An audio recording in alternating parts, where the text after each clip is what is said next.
last several years, I've been exploring issues that have to do with how mobile hunters and later farmers who also hunt on the Great Plains of North America have confronted and evolved and responded to some truly dramatic changes in the climate and in the environment they live in. So tonight I want to talk a little bit about some of the preliminary work that I've been doing and where I'm going. And so I want to talk a little bit about basically lay a foundation for what is the Great Plains. In many cases, I think we think of it as a very homogeneous, very uniform environment, a sea of grass. The reality is it's a very complex and changing environment. And it's not all grass, in fact. And then I want to get a little bit into not just what shapes and natural features shape and organize the plains in modern times, but also talk about the entire length of human occupation, the 14,000 year history on the Great Plains, and the unbelievable shifts in the environment and the climate that we have, that humans have faced in that amount of time. Then I want to talk a little bit about how hunting, primarily, and subsistence practices and technology have allowed ancient native peoples to thrive and survive in this dramatic environment. So I want to look a little bit about the kind of long-term shifts in how people have used animals on the Great Plains and kind of adjacent areas of the Rocky Mountains. And then I want to explore how not just the economy, not just food or hunting, but how social structures, technology, relate to subsistence and the economy, but also respond to environmental changes through time and across space. And ultimately, I'm trying to understand this relationship humans have with animals. Not just simply how they use them, but how we evolve alongside of them, and our understanding and our life and our belief systems shift with these animals, and also how we articulate with the environment, how we respond to it, how we change it. Now, a discussion of native peoples in North America is quite interesting, and I think quite important in and of itself. It provides a very rich window into the diverse experiences that native people have had before the time of Columbus. And it's important to kind of see the very creative, very intelligent decisions that ancient peoples made. But this lecture series is about climate change and our current place in the environment. And I will argue that the study of the past not just tells you about how people used to live, but can potentially shape how we think and perhaps how we act in the future. And why I think we can do this is that all the models and theories about what anthropogenic change is going to bring to our climate and our environment over the next centuries or so, 2 to 3 degrees increase in mean temperature, extended droughts in some areas, increase in precipitation in others, increase in storms, expansion of deserts, all of these things in terms of scale and kind of nature, these dramatic changes that we're going to face have actually occurred in the last 14 or 15,000 years. Perhaps not exactly how they're going to go, but major shifts of mean temperature, precipitation level has all occurred. And we can use the past as a kind of a mini laboratory to understand the future. Because if you change mean temperature 2 to 3 degrees, if you reduce precipitation levels 20% or shift precipitation to summers or increase summer rainfalls and dramatic storms, you can see how that has happened. In fact, this has happened in the past. And it's not just a theoretical exercise. There are some actual real-world applications and very important lessons I think we can learn. You know, Iowa, obviously the state, among the many things we do here, is an important corn producer. And corn production is possible here because of the nature of precipitation levels, temperature regime. But as recently as 5,000 or 6,000 years ago, Iowa had a different temperature regime. It was much warmer, much drier. Corn could not grow under these conditions. And if that is the trajectory, climates are changing to increase temperatures, decrease precipitation, modern farmers are going to be confronted with the same thing, same attitude. If you look at cattle production, cattle, in fact, replaced bison on the Great Plains, had survived for hundreds of thousands of years. And the conditions in terms of grass quantities, water resources that bison need are very similar to what cattle need. And it's not surprising that the major cattle producing areas are Texas, Oklahoma, Kansas, Nebraska, and many other plain states, because they have the proper suite of grasslands, rainfall, things like that allow large herds of cattle to grow. It's the same thing, same places that bison lived. And 5,000 years ago, with increasing temperatures and decreasing precipitation, similar to what we're predicting over the next several years, bison abandoned many of these areas, especially large parts of Texas and Oklahoma. So we need to understand this relationship. I'm not saying that we fully understand what's going to happen or the implications. What I'm saying is we have a way to understand in a real-world context how these shifts possibly can be expressed. And so we potentially can predict and use this information for making decisions for the future.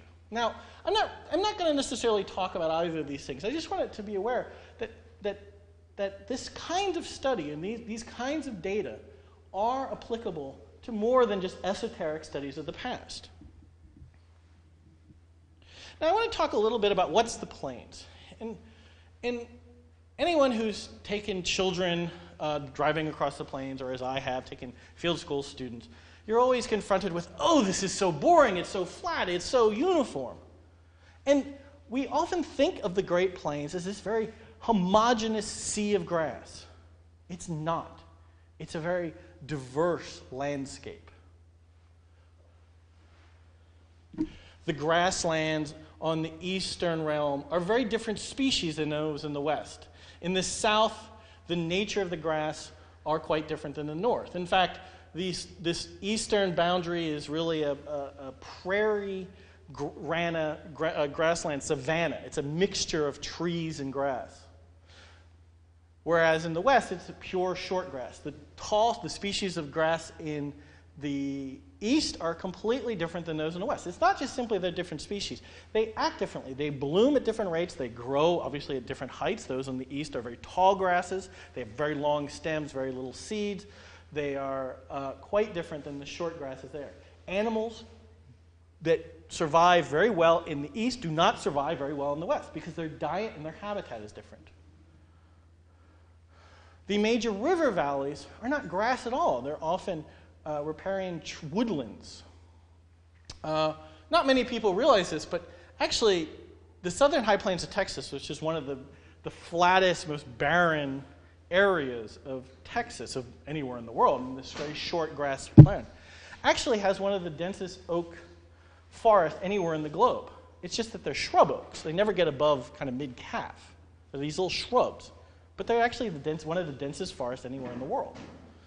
So we have to not stop thinking of this as a uniform area. The animals and plants there are not the same, and people in the past who lived there did not understood these differences and responded the way they made a living, the way they used the landscape. Now, this variation is largely an east-west, north-south gradient.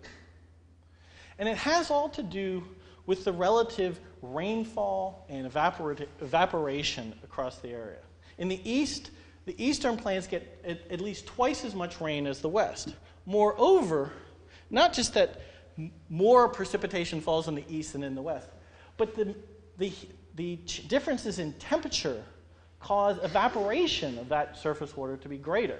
So while only about 16 inches of rain falls in the west, depending on where you are, up to 60 inches of rainfall could evaporate. There's a negative water net balance. While in the east, there's a positive water balance. More rainfall falls than evaporates. And as a result, that's why Iowa grows so much corn, and why only wheat really grows in the west. And there's kind of an imaginary line that falls down the middle or so of the plains, about the 98th meridian. To the east, there's generally wetter, cooler climate, and you develop very high productivity soils. And for our concerns, agricultural concerns today, but also in the past, you can grow corn without irrigation. In the west, soils are very poor, low productivity, very little vegetation grow there, and there's not inadequate rainfall to supply corn.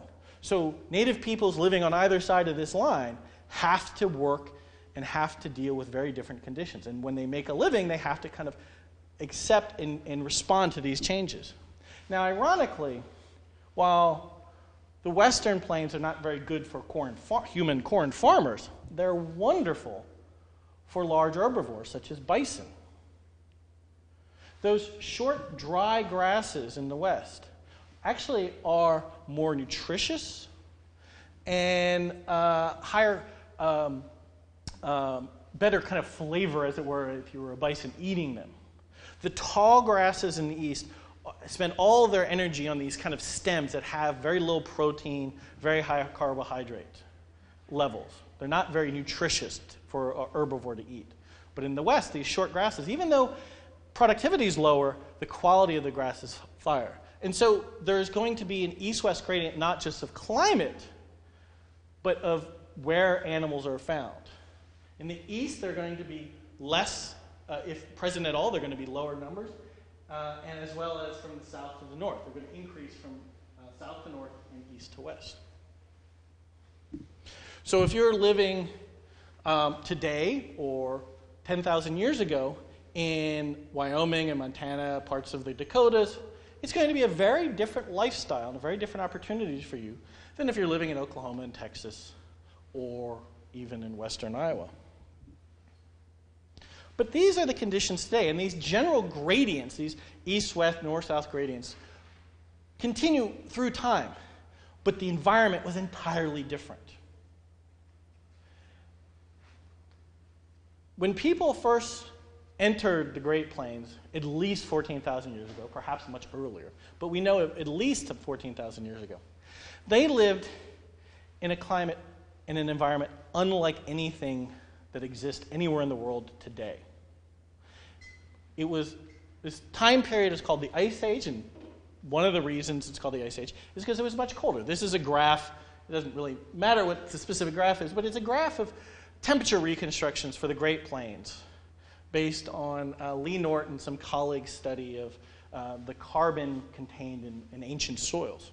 But what they see is this ice age that expanded, that survived from about 14,000 years ago to roughly 10,000 years ago, was a time of much colder climates.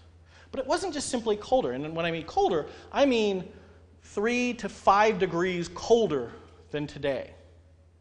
Mean temperature. This is specifically showing July temperatures. So the average temperature was 4 or 5 degrees colder. That is a huge difference. And in fact, future predictions only suggest 1 or 2 degrees mean temperature change due to anthropogenic change. But it wasn't just simply colder, it was variable. Over a few centuries, mean temperature changed 4 or 5 degrees. So literally within a person's lifetime, the average temperature was noticeably different. So there's this rapid change from warming to cold to warm to cold, very quickly. Starting about 10,000 years ago, after a pretty cold period, there was this long, several thousand year period of gradual warming. It wasn't just warming to modern levels. It actually got much hotter than today. Perhaps 1 to 2 degrees hotter. Basically what they're predicting for the next several centuries. And this thermal maximum depends on where you are, but 4,000 years ago, temperatures were much hotter and, as I'll talk about in a minute, much drier than anything that exists today. Temperatures kind of stabilize, get back to what is a modern normal, and kind of continue with brief periods of warm and slightly colder than modern. But these what seemingly relatively minor shifts in temperature and precipitation of just a few degrees had dramatic effects. As you all know, the Ice Age is characterized by a huge glacier. In fact, two glaciers that covered most of what is now modern-day Canada and much of North America. At points, it was over 2 miles thick and extended as far as Ames, Iowa, basically. The Des Moines lobe today, 14,000 years to about 12,000 years ago, was several hundred feet of ice. And this global temperature warmed, this glacier retreated. But it only reached its modern kind of distribution of basically Greenland about 6,000 years ago. From the time people entered North America, or entered the Great Plains, there were ice sheets in Iowa, in the Dakotas, and in Montana. And it took thousands of years for that to slowly retreat back. This change in temperature and moisture was not just simply creates this huge ice sheet, but totally reorganizes vegetation habitats. Plants and animal species that do not live together today lived side by side. The environment was completely reorganized. This broad expanse of grass that we call the Great Plains today was much smaller. What is now modern-day western Iowa, which historically was a grassland, was actually a kind of tundra forest. And the grass itself was kind of shut down. Elsewhere in North America, the hot, humid Florida was a desert. The American Southwest, which is desert today, was a forested area. So it's a really dramatic change in plant species. There was unusual shifts, not just of plants being there, but plants coming in and kind of migrating across the plains. Starting about 12,000 years ago, as this glacier retreats, a spruce forest appears in kind of basically modern-day Iowa and then quickly shifts across the northern plains and eventually gets established in what is now modern forest in Canada. So really weird things going on, and it can be quite rapid.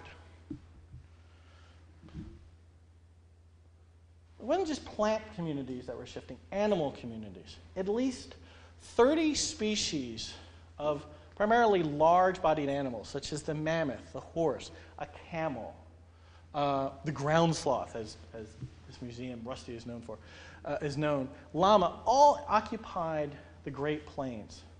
They all went extinct about 13,000 years or so ago. This was after people first established themselves in the Great Plain and start using some of these animals. Entire species, genuses of animals disappear.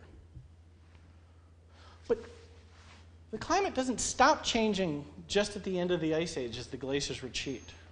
This global warming that started the retreat of this ice sheet continues and increases. This is a graph that some colleagues of mine in Illinois kind of put together when they were doing some coring out of Kettle Lake in North Dakota, in western North Dakota. And what they looked at is they were taking a core of this lake, Kettle Lake, and they were looking for indicators, both pollen and mineral, such as argonite, and other charcoal that is sensitive to temperature and precipitation. And the color codes of this sheet, the yellows and kind of light reds represent very dry periods, much, much drier than today. The blues represent wet, cooler periods, much cooler and wetter than today. And kind of the greens are basically what it is today. And so what you can see is, before about 9,300 years ago, temperatures, the climate was much wetter than today. And we go through a 5,000 or so year period where conditions get extremely dry. In the northern plains, the lake areas in Wisconsin and the Dakotas and Minnesota, many of them got so dry they actually dried up or became so dry that they became kind of salty, because there was not enough precipitation falling to recharge these. In the southern plains, most surface springs, most surface water streams on the plains dried up. The trees in the Rockies disappeared or were greatly reduced depending on where you're looking at. So this is a dramatic change. And starting about 4,500 years ago, we start to get back to what is a more modern-like climate. But even modern day, today, as well as in the last several thousand years, it's not either, precipitation patterns are not constant. There's cycles of wet periods and dry periods, and they shift through time. Now, when the Great Plains get dry, historically, we know what happens. Vegetation is reduced, bare areas of land form, and that constant wind that blows across the plains continuously picks up that sediment and blows it. The most famous period of drought was the Dust Bowl of the 30s. There was actually another one in the 50s that was equally bad. It just often doesn't get the historical attention it does. And so areas of Oklahoma, Kansas, Colorado suffered through enormous dust storms because all that sediment that had been disturbed by farmers got picked up and blown around. And we think of the dust storm as an anthropogenic, at least partially anthropogenic, because these sod farmers had kind of disturbed the land and kind of created this dust storm.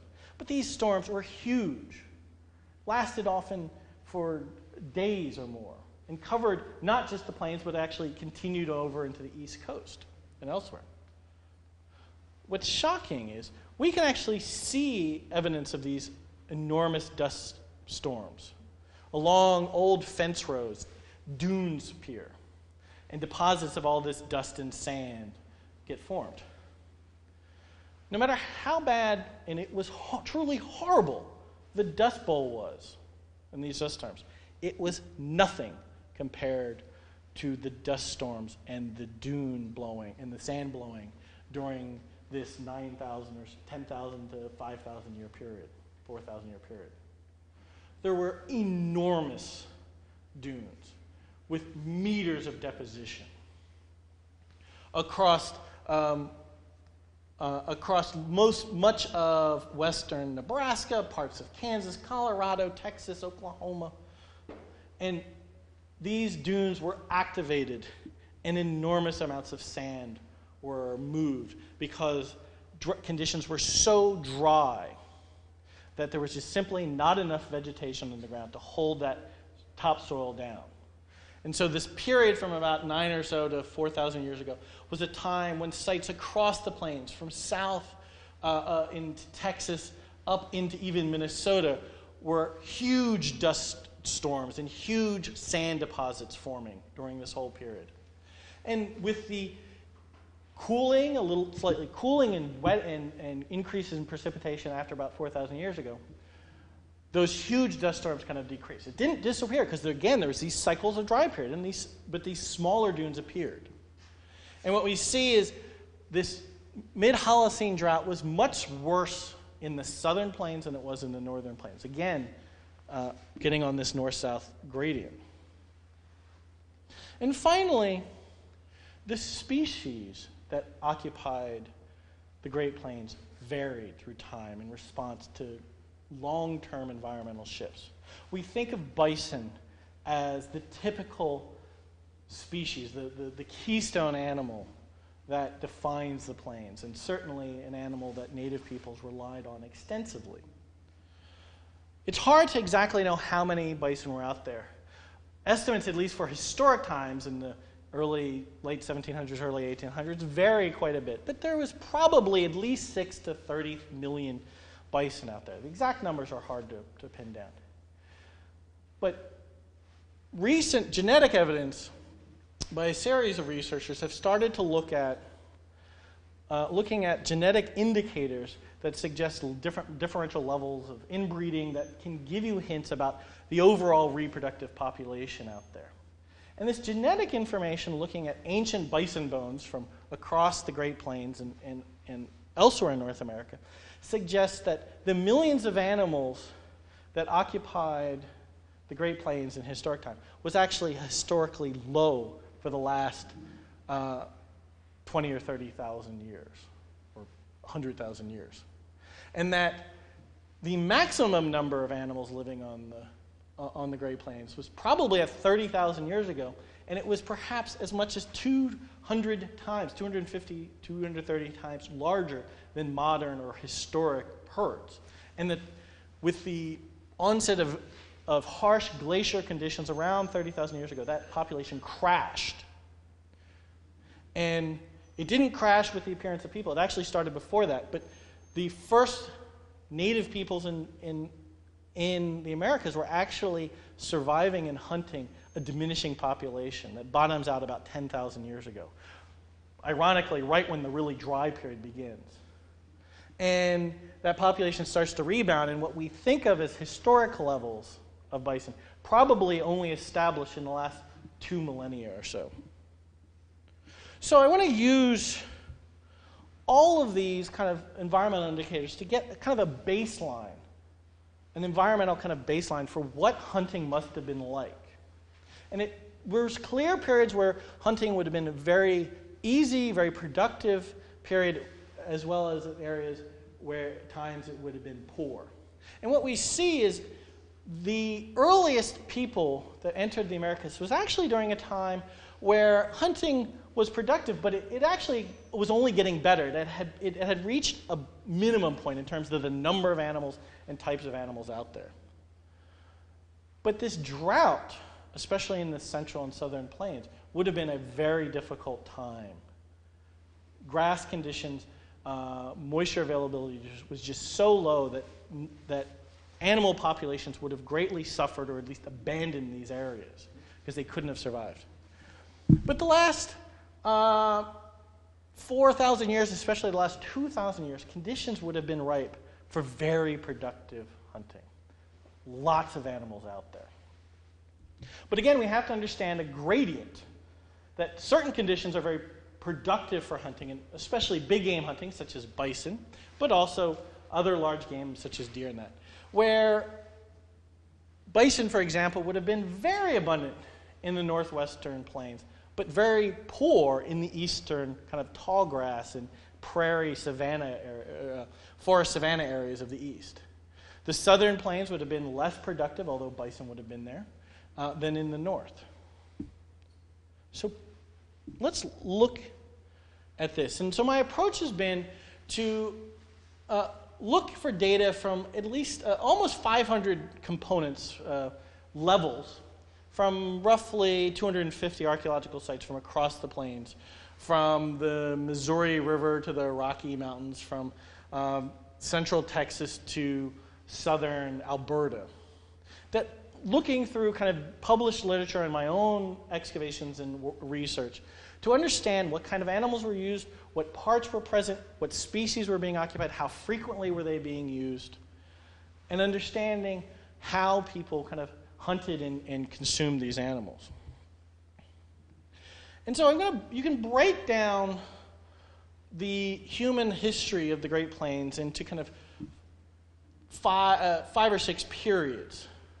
The oldest records that we have for human presence are part of a period called the Paleo-Indian, about 13,000 years ago. And for the first almost 10,000 years, all native peoples everywhere in the Great Plains and surrounding areas were very mobile hunters and gatherers.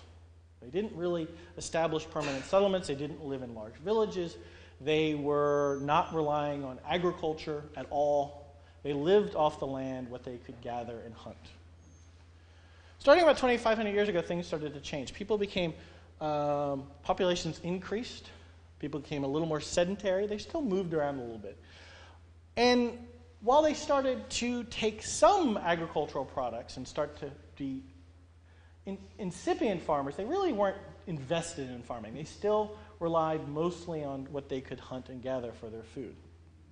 About 1,000 years ago, until historic times, populations continued to increase, and most native peoples on the plains lived in large sedentary villages, permanent habitation, and they were large-scale farmers, although they did also hunt, and we'll talk about that.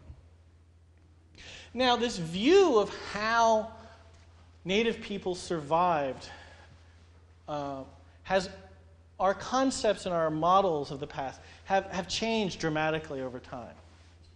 Until quite recently, archaeologists have been very much in the impression that the environment drove human behavior, that it, well, perhaps didn't predetermine, it largely influenced what we could do.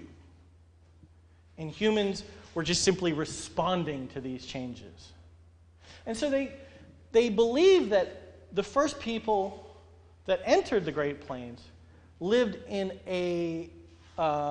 basically a Garden of Eden. Vast amounts of wildlife, mammoths, all kinds of now extinct species roamed the plains. It was a buffet, as it were, for hunters. And they could survive pretty much entirely on hunting. But with climate change, as the Ice Age wanes, as these animals go extinct, conditions dry, previous archaeologists thought that humans were forced to kind of change their life. And that as these big mammoths and horses and other large megafauna went extinct with the Ice Age, native peoples were forced to start looking around for other resources. They were forced to use plants and hunt small game and forage for turtles and rabbits. They didn't choose to do this, they just were simply forced to. They had no other option. As populations increased and the climates changed further, they believed that this foraging for these small animals, these utilization of gathered plants, could not sustain people, and therefore they were forced to adopt agriculture to simply provide enough food. And as more recently, in the last 1,000 years or so, as populations increased and villages formed, they basically gave their life over to becoming farmers and raising corn, bean, and squash, with supplementing their diet with occasional hunts or some traded meat. This was a very environmental determinist attitude that had shaped archaeologists' thinking of the past and shaped our understanding of the human-environmental relationship. Today, we're becoming much more aware that the environment really doesn't predetermine very much for human existence. We are quite flexible, and we're quite able to adopt and respond in new ways. And in many cases, when we do change, and especially when we change our economies, when we change the way we make a living, it's often not in response to an environmental shift, but in response to either a change in the goals that people have or their kind of social situation. And so my research has looked at how these different periods, hunters went out and found species. And this idea in the past would be that hunters would basically go from big game hunting specialists, and there would be a gradual decline in the importance of large game until modern, more recent times when it was a very low value. What the data is showing, and this is a graph that's basically a percentage, looking at several hundred sites from across the plains, and looking at the average contribution that large game makes to the diet. So it's kind of a percentage of large game. And you can look at this and look at the small animal use and mid-sized animal use, large game such as bison or mammoths early on in the Paleo-Indian period, or mid-sized game such as deer, pronghorn, bighorn sheep, or small game such as turtles and rabbits, snakes and fish and mollusks. You can I've looked at all of these, and they all show a very similar thing. There's no gradual decline. In fact, there's no linear pattern at all. There's really dramatic shifts. And this old idea that the earliest people that entered the world when mammoths and horses and bison reigned and were therefore big game hunting specialists was actually a period historically through human occupation when big game hunting contributed some of the least amount to our diet. And this period, this drought period, ironically, when we previously had thought that hunters could no longer rely extensively on large game, is a time when they're using the most large game. When agriculture comes, there is a kind of shift. Big game does not become that important. But when hunters and native peoples become very sedentary and can't easily move out and track large game, ironically, is a time when they become quite reliant on large game again. So it's a very dynamic change. There's not one pattern. There's many shifts responding to environmental changes, social changes, population size. And so I want to talk a little bit about this. What's interesting is if you kind of characterize the basic diet, the earliest native peoples, the Paleo-Indian people, actually had a very broad-based diet. They hunted a lot of large game. They hunted a lot of deer and antelope-sized game, and they also picked up a lot of rabbits and turtles and things like that. During this dry archaic period, they actually were artiodactyl hunters. Most of the food seems to come from hunting bison. Mammoth had disappeared by this point, but also deer and pronghorn and bighorn sheep, depending on where you lived. When they first started experimenting with farmers, they mostly ate small game. Rabbits, turtles, things like that, snakes. And then when we became very intensive farmers, there was kind of a dichotomy. People would either or both use large game, the largest game out there, bison, or the smallest game, shellfish, fish, turtles, things like that. Now, I want to look at these each in time and see how our strategy in our lives change. Now, I've talked about the earliest Paleo-Indian hunters, the earliest native peoples, as not really being big game hunters or relying on it for much. That's not to say they didn't kill big game. They killed mammoths. They killed the largest land mammal in North America in the last million years. They hunted bison extensively. Sites like Olsen Chubbuck, 200 animals were run into a gully and killed in one event. The Cooper site, which is, the whole site is about the size of a free throw area in a basketball court. And over 3 different episodes in about a 100-year period, they ran about 60 animals into that basketball free throw area 3 times. That's how good they were. It's a little arroyo.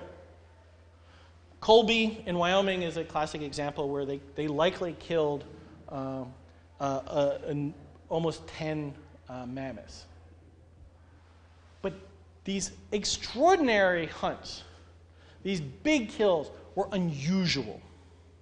They were not the goal. These people were living in a changing environment, and so what they did is they went to the areas where they could be where resources, all kinds of resources, water, wood for housing and cooking, chipped stone for making stone tools, and animals and plants could be found. And those, they preferentially settled along major river valleys, such as the Platte River or the Missouri River, or in the foothills mountains, where you could very easily move up elevations or out onto the plains, and you could take advantage of all the species and resources in those areas. They moved around. They went out into the Great Plains to hunt bison or mammoth, but then they came back. They spent most of their time there. And these areas do not have a lot of mammoths or bison. They have a lot of medium-sized deer and bighorn sheep and things like that, and some plants. Although it doesn't seem that they used plants a lot. They probably consumed edible plants and berries and things like that, but they didn't really invest a lot into plant use. That comes later. The Archaic period is an extremely dry period. The South was barren and desolate and dry.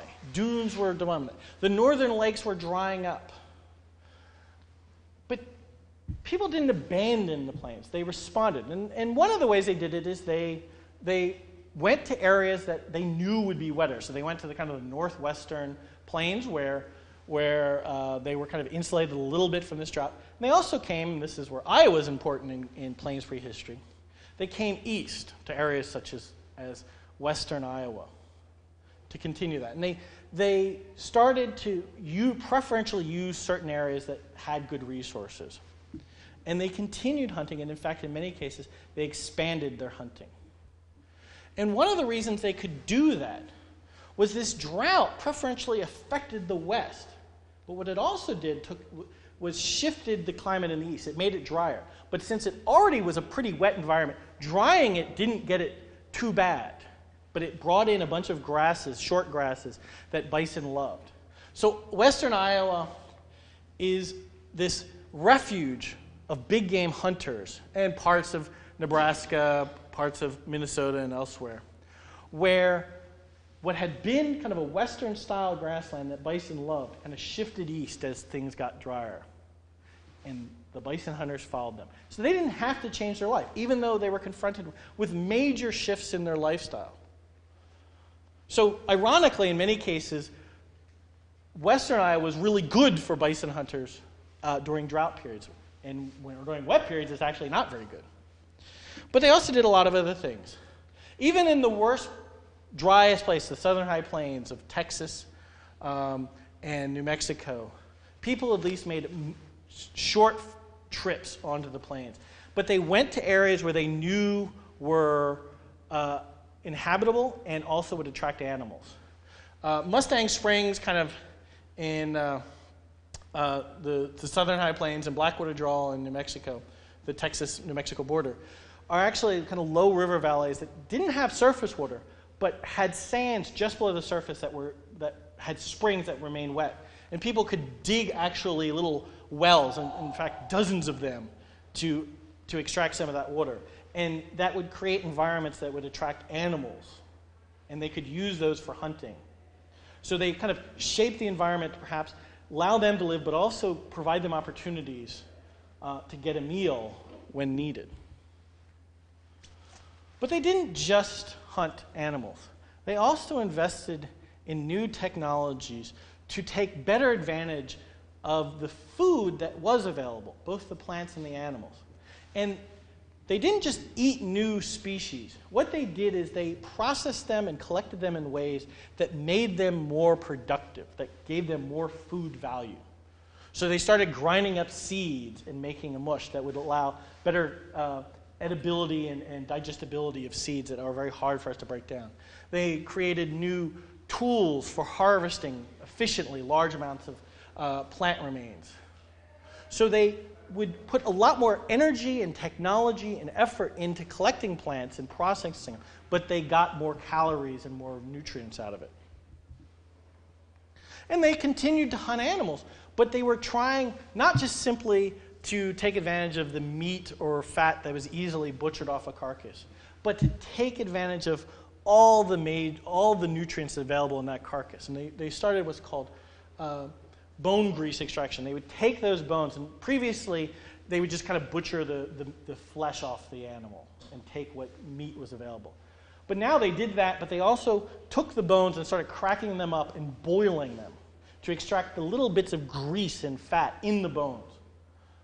So while they were still using bison, as they had been for thousands of years before, they were treating it and utilizing it in a very different manner. And the Archaic was a period in which they dealt with some of these major environmental shifts, not by doing new things, but by doing things more efficiently or putting more effort into their old strategies of gathering plants and hunting animals to get more food value for the same effort. But by the woodland period, while all previous groups had been mobile hunters and gatherers, the woodland period things started to change. Whereas the earliest groups could walk across the plain and hardly see anyone else out there, by 2,000 years ago, the plains was starting to fill up. Habitats were starting to be full of people, and you couldn't just go anywhere. The climate was getting better. Conditions were really getting much improved over a very horrible time that they had just faced. But one of the strategies that earlier hunter-gatherers had used, mobility, moving to a new area, taking advantage of multiple resources over large areas to make a living under stressful times, was not an option for these guys. Conditions were good, populations were increasing, but that limited where you could go. And one of the reasons was not that there were people everywhere, but many of the best places to live where the most amount of resources were available, plants and animals and trees and water and rock. Someone was in those areas. And here's a map of an example. This is an area around what is now modern-day Kansas City of the Missouri River. But this is seen across the Great Plains, along major river valleys. People clustered along these waterways to take advantage of the best areas. But they had filled up these niches. They simply could not. It was harder and harder to find new areas to go where people were not available, were not present. And as a result, while conditions were quite good, and previously, if this was the case, conditions were this good, they could have remained hunter-gatherers, big game hunters forever. The social structure and this commitment to place made them change their strategy and the way they made a living. It just simply was not possible to continue the old ways. They had to be much more flexible. And you can see that they became more committed to place because they built bigger houses than they had ever before, more permanent structures. They not just made a little thatched hutch as they had for 10,000 years before, but they made very large kind of wooden-sided structures with mud, adobe, plastered on the side, kind of what's called a wattle and daub structure, that were very rigid, very protected, but that protected you from the elements and were big enough not just simply to hold people, but to hold food. Because now you're under a condition, if you can't just go and find new food when it's available, because somebody else is looking for it, the food you get, you have to take advantage of. It has to last. So you start to rely on storage and processing animals in ways that you hadn't before. And this movement to just using small game was really a response to their inability to go anywhere where they want. If you want to hunt large game, you have to be able to move because the animals themselves are of such large body size. They need huge amounts of food, and they have to migrate all over the place. Small game like turtles and rabbits, mice, things like that. There's lots of them, and they don't need that much area. So in any one plot of land, there's far more little animals than there are big animals. And if you can't move as easily as you could before, when you could be a big game hunter extensively, such as they did in the Archaic and in earlier times, you have to make a living based on these smaller animals. It was a simple response to making the most use and most efficient use of the available resources, given the limitations that you were starting to be hemmed in. Now, the problem is, if you're hemmed in, once you start utilizing all the rabbits, all the mice and all that, there's not much left to eat. So only a certain population size was sustainable under this system. So they started doing experiments and started supplementing their what they could forage by taking advantage of domesticates. Now, none of the plants that became domesticated and quite important to the diet of native peoples of the Great Plains were actually plains species. The corn, bean, and squash that was a focal point of plains diet later on were adopted from the American Southwest, which in and of itself, Puebloan Indians had gotten previously from Mexico. Sunflower, chenopodium, marsh elder, that was also staples of Plains group, were adopted and domesticated in the east, in the Mississippi Valley and Ohio River valleys. So our Great Plains farmers farmed exotic species that they got through trade. But what's interesting is, previously we thought, well, you become farmers because you're forced to do it. You don't have enough food available to you. But these guys were quite clever. They knew they had these limitations. They knew they had a finite amount of resources in space. So what they did is they started to supplement their diet by using these plants, these domesticated plants. They cleared little areas and started planting some corn or some chenopodium. But they didn't fall into the problems that farmers have, being overly dependent on that. And then when your crop fails because of drought, you have nothing to eat. They made sure they were getting an equal mixture of everything. They hunted and gathered, but they also took up some of the slack from this hunting and gathering with domesticates. They kind of broadened their diet even further.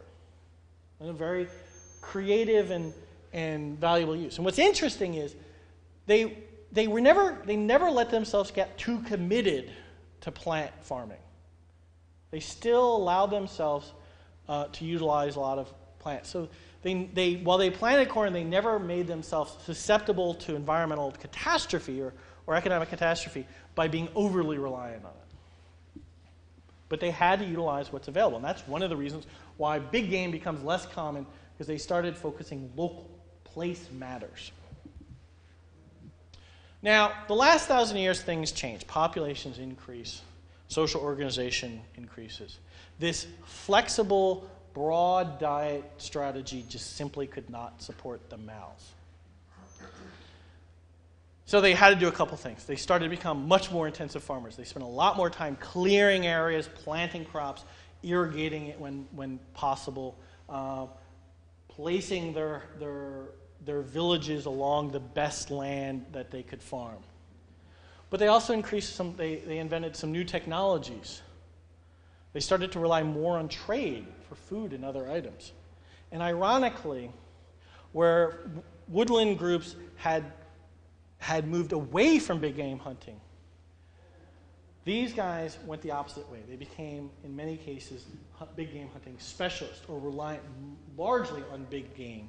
But they also used small game as well. But the region of the Great Plains and groups in different areas started to deal with their problems cooperatively. Some groups decided that farming just wasn't an option, and they became kind of full-time hunters. Others became very intensive hunters, very intensive farmers.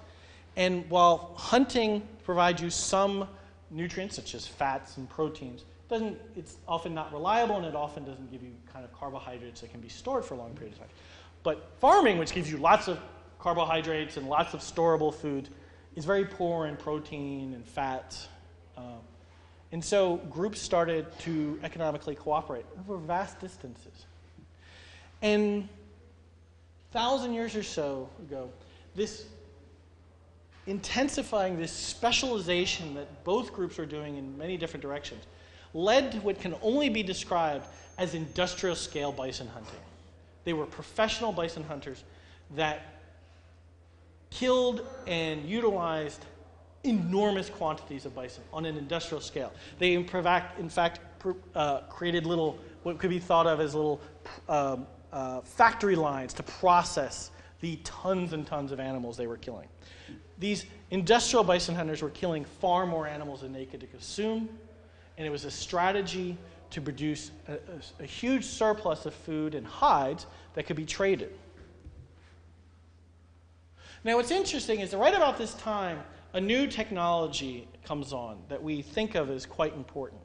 Previous to about 2,000 years ago, 1,800 years ago, all hunters used a spear or an atlatl, basically a large spear that was thrown with a stone tip or just a pointed wooden tip.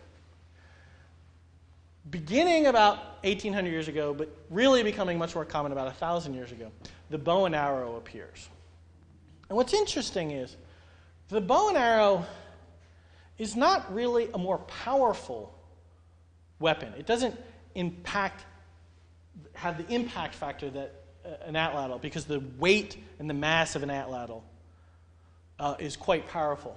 It's actually not a more powerful weapon, but it is, ironically, and it has an ability that can do something that these late big game hunting specialists needed, was rapid fire. Whereas you needed a spear and you needed to throw it and then you needed to get one. It was a very slow process. Here you could just, if you had enough arrows, you could just go all day and rapidly hit animals. But they needed a lot of energy. Not anyone could make it. You needed to understand the aerodynamics and the performance properties of the specific wood. And what's interesting is these bows and arrows that lead to new abilities to hunt didn't actually result in people changing the way they hunt. They hunted the same way. They just perhaps used it, and this was a little more effective in killing large numbers of animals. They killed large numbers of animals before with wood, but this may have just made it a little more efficient, a little quicker. And they used these bows and arrows to kill enormous numbers of bison, especially in the northern and western plains.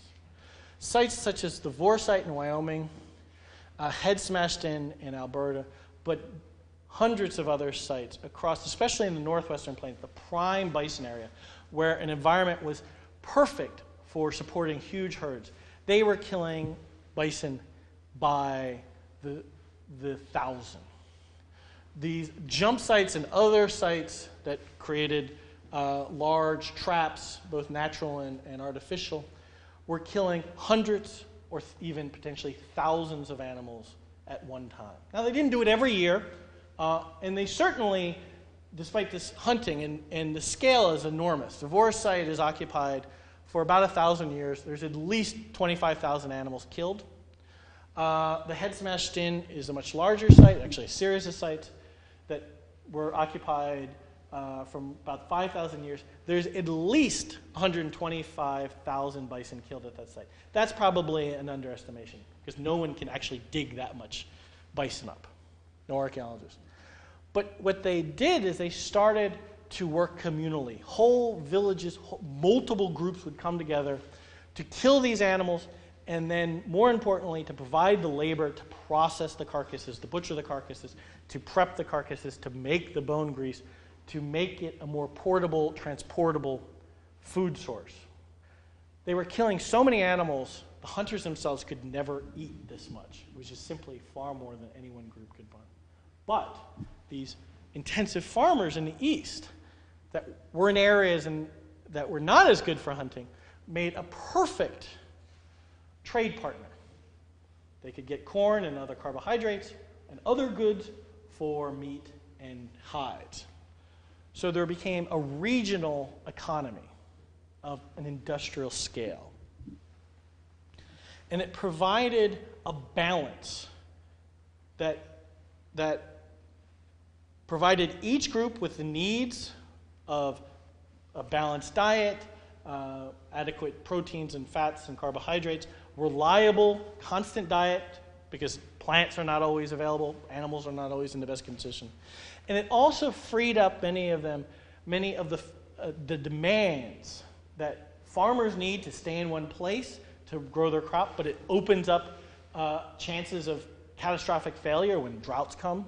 Bison hunting requires large mobility and movement across vast territories and can result in no kill. In fact, most hunters often fail than succeed.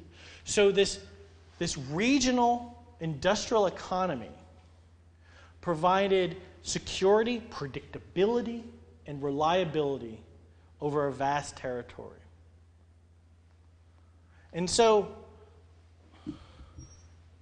one of the things I want to kind of emphasize is native peoples were making creative uses and knowledge of their detailed understanding of the environment and how it worked. And they weren't simply responding to climate change. They were being proactive and developing innovative strategies and alternative uses to reduce risk and increase gains. And their economy solved not just basically a dietary problem, but also an environmental shifts, many of them vast in scope. But they also responded to social changes and pressures that people faced. And one of the lessons I think we need to learn is that when we think of dealing with environmental shifts, environmental change in the future, we always look for technology. We need solar panels or electric cars. The successful ways to deal with change of their environment is different strategies, different actions and behaviors. You don't need necessarily new technologies, and you need a new way of thinking and a new way to relate to the environment. And so the 14,000-year history of occupation of the Great Plains and surrounding areas is one in which the same suite of animals were used throughout time, but they were used in new and creative ways to solve the myriad of problems that a dramatically changing climate, a dramatically reorganized social landscape was confronting these very successful and creative individuals.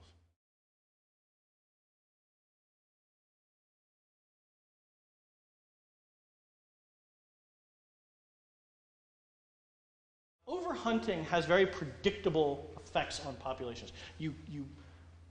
Modern day fishers that take too many fish out of the oceans cause very predictable things. They reduce populations, not just that make the prey population smaller. They shift age structures. They actually make the whole population younger. It's often a body size of the animal, the prey animal, because the population shifting gets younger, gets smaller. And so we looked at that. I looked explicitly at this problem. And I used bison because that's the thing that they've been hunting. What's amazing is, even though they were taking hundreds or thousands at a time, there was no evidence for overhunting to these populations. And if anything, there was indications that the populations were expanding and becoming healthier. Things such as very old animals. Most bison only live, previously to a couple thousand years ago, lived to about 14, 15 years. Today they live older because we can supplement their feed. But a 12, 13-year-old bison is actually an old bison.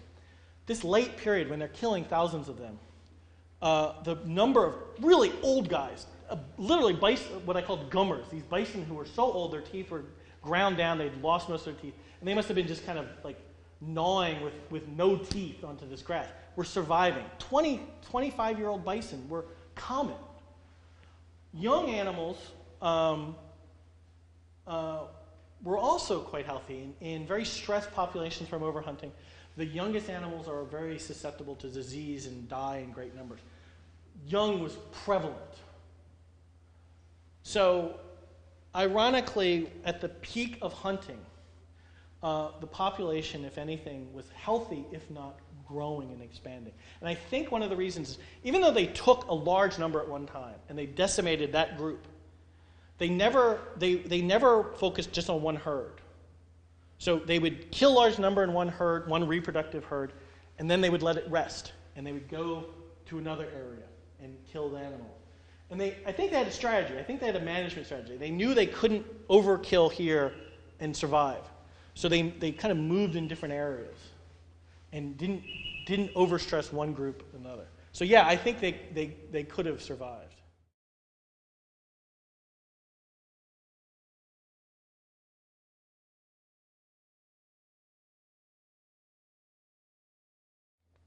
I think it had a great effect. Historically, when traders and the early army in the 1800s get onto the plains for the first time, even when Lewis and Clark, there's accounts of settlers or these armies traveling on horseback for days through bison herds and estimates of hundreds of thousands of animals in one herd. Passenger pigeon. Historical accounts said that flocks were so large they darkened the sky.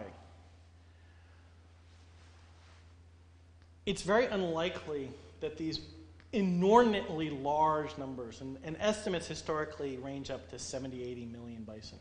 These huge herds that are accounted in historical accounts were probably a function of that in the previous decades, disease had so decimated native populations that they stopped doing some of the traditional things that they had done and reduced their hunting. The number of, estimates of 70, 80% of populations of native peoples died as a result of disease. That some animal populations that humans had helped to keep in check and in balance with their environment probably exploded. I mean, passenger pigeons is a prime example. Archaeologists rarely see native peoples eating passenger pigeon. But there's these historical accounts of them blackening the sky. Bison probably too expanded. There was lots of them. I don't mean to imply when native peoples were hunting them that there weren't millions, but there wasn't potentially the 30 million animals that we think we saw historically. So their loss really had a dramatic effect, and it created new expansions and very likely collapses of some animal populations because they became too big.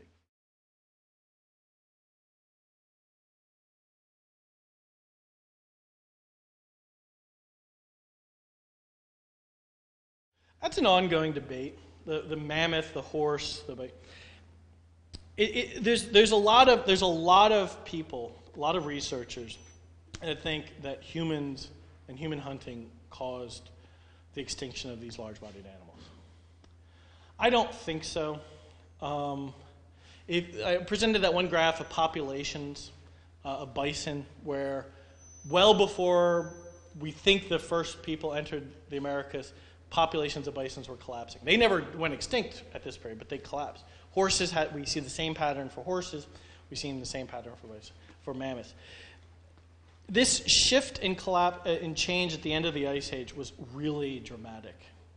The food and the habitats that supported these large herbivores and some of the super predators, the lions and the saber-toothed cats that survived on them, I just don't think they could survive this habitat change. And in fact, many of those species go extinct before humans arrive. The big cats, the horse probably was extinct by the time people got here, and many other ones. And bison are a prime example. They were hunted. They were clearly hunted from the first time people entered the Americas, entered the Great Plains. They were hunting bison, but they never went extinct, and they were hunting them a lot. So I think the environment, I'm not quite sure the mechanics of why they went extinct, because these animals, the mammoth, the horse, the camel, the sloth, had lived here for 500,000 to 3 million years and went through major climate changes. But they seem to, our best evidence genetically, population, paleontology-wise, suggests they were on the collapse anyway. Irrespective of if people got there. Now, that's not to say that the last mammoth was not hunted by a native person, but that hunting of that animal didn't cause it to go extinct. But I think climate change did.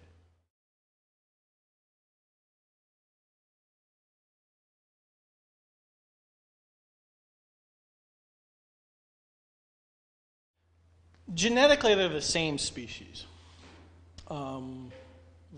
Their DNA looks exactly like plains, and in fact, they interbreed all the time. Morphologically, and behaviorally, they're a little different. The bison that live in woodland are basically smaller. They often have a little coloration difference that perhaps lets them blend into their environment. The diet, because they're eating lots of grass, but also some leaves and things like that, even some twigs, didn't provide them with as high quality of a diet. So they could survive, and in some cases they survived locally in large numbers. But it was certainly a marginal area for them. Now, historically we know that bison were best on the plains, but there are historic accounts of them in Pennsylvania, and there's large deposits in Tennessee, in wooded areas. So what I think of them is they were members of bisons that were living on the margins of their preferred habitat. And people took advantage of them, but because there was generally not as many of them, they didn't become that important. Illinois, late prehistory of Illinois is, there's repeatedly prehistoric sites that have some bison. Never a lot, but there's certainly kills in central Illinois. There's some historic accounts of bison in Arizona, small of them. But I think what it is there was no boundary, obviously, no border keeping them in the plains. And they migrated out. They just were generally small numbers. And they were just part of this larger reproductive population that extended across the plains. And people took advantage of when they were available and ignored them when they just weren't that popular.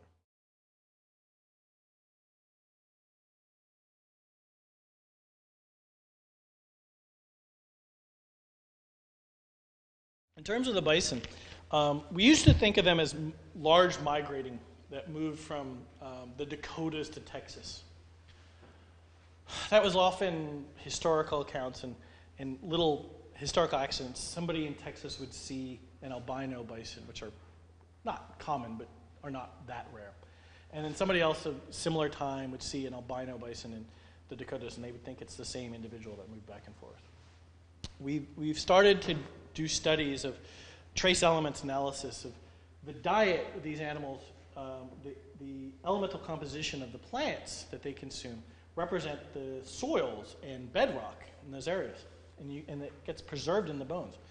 So you can actually see chemical signatures for animals in the Dakotas versus Kansas versus Texas. And what we think we see is they didn't move around very much.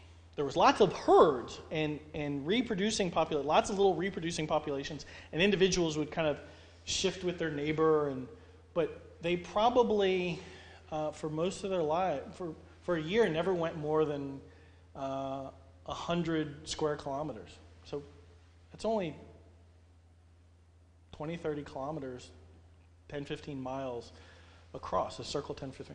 So they were pretty local. They certainly went up and down mountains, and they certainly went on either side of rivers, but they didn't migrate they don't seem to have migrated very far.